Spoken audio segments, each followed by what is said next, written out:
Umabot na sa 348 mga rebelde mula sa New People's Army ang na-neutralize ng Armed Forces of the Philippines sa unang quarter ngayong 2024. Base sa report ng AFP, kabilang narito ang 301 na mga sumuko sa pamahalaan.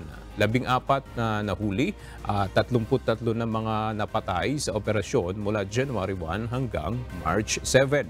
Dagdag pa ng AFP, aabot na rin sa 41 mga kampo ng NPA ang nalansag ng militar, dagdag pa ang mga nakumpiskang matataas na kalibre ng armas at mga pampasabog.